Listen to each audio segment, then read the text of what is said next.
The championship match, একদিকে east Bengal নামছে জিতলেই champion, অন্যদিকে মোহনবাগান নামছে দিল্লির বিরুদ্ধে, জিততে হবে এবং ইস্ট বেঙ্গলের দিকে তাকিয়ে থাকতে হবে ম্যাচের দিকে। কিভাবে দেখছেন? কাদের চান্স তো অবশ্যই বেশি ইস্ট বেঙ্গলের, কি মনে হচ্ছে হ্যাঁ, আপনার?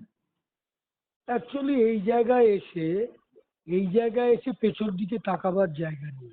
হ্যাঁ। প্রথম কোশ্চেন হলো ইন্টার কাশি কিন্তু যথেষ্ট ভালো টিম। হুম। আমি মোহনবাগান ম্যাচ দেখেছি।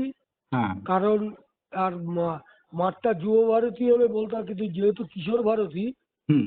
কারণ মাঠটা তো অনেকটাই ছোট, অনেকটা পাবলিক প্লেসও অনেক কম, হ্যাঁ। দর্শকও অনেক কম, 10,000 লোক। হ্যাঁ, হুম। হ্যাঁ। সুতরাং আমার মনে হয় প্লেয়ারদের ভাবা উচিত যে এই জায়গা কিন্তু বারবার আসবে না। কারণ আইএসএল এ এরকম জায়গায় ইস্টবেঙ্গল এত বছর আইএসএল হচ্ছে, ইস্টবেঙ্গল কিন্তু এই জায়গায় আসেনি। এইটা প্লেয়ারদের দায়িত্ব এখানে কারণ মোহনবাগান ইস্টবেঙ্গল মনে হয় গোল অ্যাভারেজ অনেকটা এগিয়ে আছে না? 5 গোলের ডিফারেন্স আছে, 5 গোলে। হ্যাঁ, এবার ধরো মোহনবাগান যদি 6 গোল করলো। না, ইস্ট বেঙ্গল যদি জিতে যায় তাহলে ধরো ইস্ট বেঙ্গল যদি 1-0 গোলে যেতে তাহলে 6 গোলের ডিফারেন্স হয়ে গেল, মোহনবাগানকে হ্যাঁ, 7 গোল দিতে হবে এরকম আর কি। হ্যাঁ, আর ইস্ট বেঙ্গল যাই যদি হোক ড্র করে তাহলে তো মোহনবাগান জিতলেই চ্যাম্পিয়ন এরকম আর কি। হ্যাঁ, কারণ দিল্লি টিমের চেয়ে তোমার কাশি কিন্তু বেটার টিম, হুম। আমার যতটুকু ধারণা আর কি। সুতরাং এই ম্যাচটাকে ইস্টবেঙ্গলকে জিততেই হবে। আবার মনে হয় এই ম্যাচ ইস্টবেঙ্গল বার করে নেবে। হুম। এই ম্যাচ ইস্টবেঙ্গল বার করে নেবে, না করলে মানে ডুবে মরা উচিত জলে প্লেয়ারদের। কোচ কি করবে এবার? প্লেয়ারদের দায়িত্ব এখানে বসে কিভাবে আমরা কি করব প্রথম থেকেই ডিফেন্সকে সংঘবদ্ধ। ডিফেন্সে তো তোমার কেভিন আর আনোয়ার দুর্দান্ত খেলছে, তারপরে ওই টাকমাতাকে মিগুয়েল আছে একটা, আর একটা হলো রশিদ রশিদ। রশিদ। এরা তো ভালো, এবং ওই আর একটা ফর্সা মতো লম্বা ছেলে খেলছিল, কি যেন নাম, হাফে। হুম, হাতে আপনার জিকসান রয়েছে, রশিদ রয়েছে। হ্যাঁ, জিকসান ভালো খেলেছে, হুম। ভালো খেলছে। তারপরে সবচেয়ে বড় জিনিস, বিপির এত ভালো ফুটবল খেললো সেদিন। হুম। কারণ সুভাশিসকে তো নাস্তানাবোধ করে দিয়েছে না। ও তো ডার্বিতে। হ্যাঁ, ও আর ওই স্ট্রাইকারটা ফর্সা মতো কি নাম, ওই যে অ্যান্টন গোল মিস, অ্যান্টন। হ্যাঁ হ্যাঁ, ওই গোল কেউ মিস করে? বিপিন বিপিন তো দুখানা গোল একটা ইজি মিস করেছি। তারপরে হুম। ইস্টবেঙ্গল তো হেরে যেত যদি ওই ডিল না বাঁচাতো ওই বলটা। আর লাস্টে অসাধারণ, একেবারে। হ্যাঁ, হুম। অসাধারণ বাঁচিয়েছি, হুম। পাটা দিয়ে অসাধারণ বাঁচিয়েছি। হুম। সুতরাং ভগবান তো ইস্টবেঙ্গলের দিকেই সহায় আছে। আমি চাইবো এবছর ইস্টবেঙ্গল আইএসএল জিতি। না জিতলে এত যাদের দর্শক, এত যাদের ইতিহাস, তারা এই ইতিহাসটাকে যেন নষ্ট না করে, হুম। এইটুকু। কারণ যেহেতু ইস্টবেঙ্গল, মোহনবাগান বলো, সব জায়গাতেই আমরা খেলেছি এবং সব ট্রফি আমরা তাদের দিয়ে এসেছি। হুম।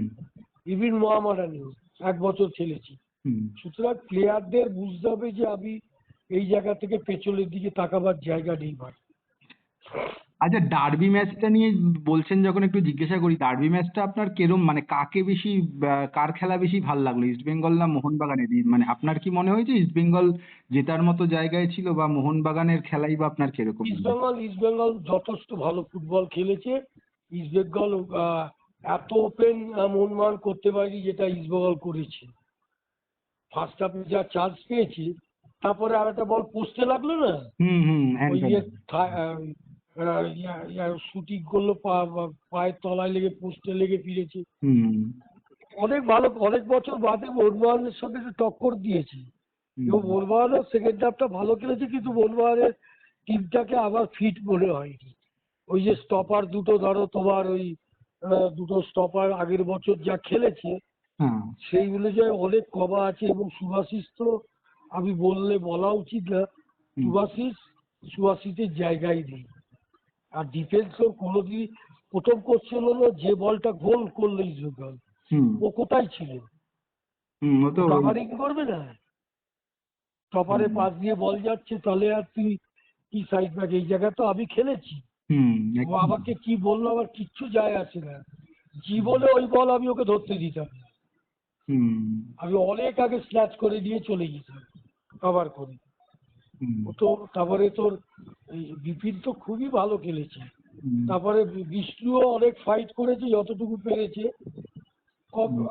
কম্পারেটিভলি ইস্টবেঙ্গল টিমটা অনেক ফিট আছে বলবার আচ্ছা, এবং কাজ। আরেকটা জিনিস নিয়ে বিতর্ক দেখা দিয়েছে, মোহনবাগান কর্তারা থেকে শুরু করে সাপোর্টাররা সবাই বলছে একটা পেনাল্টি ওদের দেওয়া হয়নি। ওই যে যেটা তো আপনার ওই কি বলে, ওই কেভিন পড়ে গেল, পড়ে গিয়ে বলটা ধরলো, আপনার দেখে কি ওটা পেনাল্টি মনে হয়েছে? বেঙ্গল পেনাল্টি মানে না, ও তো বডি কভার করে বলকে বাইরে করে দিয়েছি। আচ্ছা। ওটা কি করে পেনাল্টি হবে? ও তো বলে পা দিয়েছি। প্লেয়ার যদি প্লেয়ার ঠিক করে বলছে, রেফারি তো মাঠে ছিল, সামনে ছিল, তো হুম, সেই বলতে পারবে কেন দেয়নি। সেটা তো আহ, এটা তো ইস্টবেঙ্গল বা মোহনবাগানের যদি পেনাল্টি আবেদন করতো, এটা তো আর এদের কিছু করার নেই, এটা তো রেফারির হাতে। হুম, সুতরাং এই নিয়ে ভেবে লাভ নেই। হুম, ইস্টবেঙ্গল টিমের আমি তোমায় বলছি পেছন দিকে তাকাবার, এই জায়গা থেকে দেখো আমরাও তো খেলেছি, হুম, হুম, এই জায়গা থেকে আমরা কখনো পেছনে উঠে আসতাম না, আমরা তেড়ে ফুড়ে খেলতাম। তোমাকে তোমার সমস্ত কিছু এবং ডিফেন্সকে সংঘবদ্ধ করে খেলতে হবে, কারণ কাশি কিন্তু যথেষ্ট ভালো টিম, আমি তোমায় বলছি। আগের, কাশি ম্যাচে মোহনবাগান হেরে যেতেও পারতো, যে গোল মিস করেছো না, হ্যাঁ একটা গোল মিস করেছিল ফার্স্ট হাফে। অন্ধ অন্ধ করে দেবে ওই গোল। হুম। আচ্ছা, মানে মোহনবাগান ম্যাচটায় দেখলাম ইন্টারকাশি মানে প্রায় 5 জন মিলে ডিফেন্স করছে, ডিফেন্সে আর কি একটা জঙ্গল তৈরি করছে। তো এইটা ভাঙা ইস্টবেঙ্গলের জন্য মানে কি করা উচিত, বা মিগুয়েল এদেরকে মানে কি অ্যাকচুয়ালি ফরমেশনে যাওয়া উচিত বলে মনে মোহনবাগানের হয়? শোনো, মোহনবাগানের উইং প্লেটা লিস্টান কোলাসোকে কোনোদিন ডান দিকে খেললেও খেলতে পারবে না। হুম, লিস্টান কোলাসো বাঁ দিক থেকে ভালো অপারেট করে, হুম, তো সেখানে কোচ তো ভুল করেছি, ওকে কেন ডান দিকে রেখেছিল। এবং উইং প্লে করতে হবে, এবং মিগুয়েলকে বল ধরলে ড্যামি রান করতে হবে প্লেয়ারদের, কারণ ওদের ফলস পজিশনে ফেলতে হবে, কারণ বল ধরার পর 4-5টা প্লেয়ার ড্যামি রান করলে দেখবে ওরা পাজল হয়ে যাবে। হুম, আর এই জায়গা থেকে বলার কিছু নেই ভাই, এইখানে যদি এখান থেকে যদি পেছন দিকে তাকাতে হয়, সেই ফুটবলারদের না খেলাই ভালো। হুম। মোহনবাগানের ক্ষেত্রে দরকার এখন একটা মিরাকেল বলছে আর কি দরকার, কারণ হ্যাঁ, তো আপনার কি মনে হয় মানে মোহনবাগানের কতটা সুযোগ আছে আর কি মানে জেতার জন্য আর কি, দেখো, চ্যাম্পিয়ন? মোহনবাগান তো জিতবে দিল্লির সঙ্গে। এখন হুম, ক গোলে জিতবে আমি জানি না, হুম, কারণ যদি 7-8 গোল হয় তাহলে তো বলবে খেলাটা অন্যরকম হয়ে গেছে, তাই না? হ্যাঁ, হ্যাঁ, একদম। লোকে তো তাই বলবে। হুম, 7-8 গোল করার মতো টিম ওরাও নয়, আর মোহনবাগানও 7-8 গোল দেবে আমার এটা বিশ্বাস নেই। হতে পারে মিরাকেল কিছু, তবে ইস্টবেঙ্গলের দরজা, ইস্টবেঙ্গলের কোনোদিনই না থাকে নিজেরা যেত, হুম, কারণ ইন্টার কাশি যদি গোল খেয়ে যায় না, হ্যাঁ, তাহলে কি গোল প্রথমেই যদি তুলে দিতে পারে, তারা হুম। কিন্তু ওরা মাথা তুলতে পারবে না, আমি তাই বলছি। মানে আপনি বলছেন প্রথম 15 মিনিটে আক্রমণ করে একটা হ্যাঁ, গোল তুলে নাও, হ্যাঁ, নিঃসন্দেহে। নয়তো সেকেন্ড হাফ পেরিয়ে গেলে আরো বেশি আরে চাপে পড়ে দেখো, যাবে খেলার ইস্টবেঙ্গল। পাঠ হলো দেখো, হুম, ফার্স্ট 10 মিনিটস প্রচন্ড অ্যাটাক করো, হুম, সেকেন্ড হাফ টাইমের আগে আবার অ্যাটাক করো হুম, 10-15 মিনিট, হুম, আবার হাফ টাইমের পর আবার 15 মিনিট, আবার আহ, এই 50-60 মিনিট অ্যাটাকে খেলতেই হবে। হুম, আমার মনে হয় ইস্টবেঙ্গল জিতে যাবে, ইস্টবেঙ্গল সেই হুম। মনোবল তৈরি করে। তুল্যমূল্য যদি বিচার করেন আপনি, ইস্টবেঙ্গল কোচ অস্কার ব্রুজন এবং মোহনবাগান কোচ সার্জিও লোবেরা পারফরমেন্সের ভিত্তিতে কাকে আপনি মানে বেশি মার্কস দেবেন বা মনে আমি হচ্ছে যে? অস্কার পুজোকেই দেবো, কারণ টিমটাকে অনেকটা তৈরি করে দিয়েছে। এখন ওনার একটাই ভুল হয়েছে, এই সময় ওই বিতর্কে যাওয়া উচিত নয়। হুম, চলো, চ্যাম্পিয়ন হলে সব ভুলে যাবে দেখবি, হ্যাঁ সাফল্যই শেষ কথা, এটা ঠিক। সাফল্যই শেষ কথা।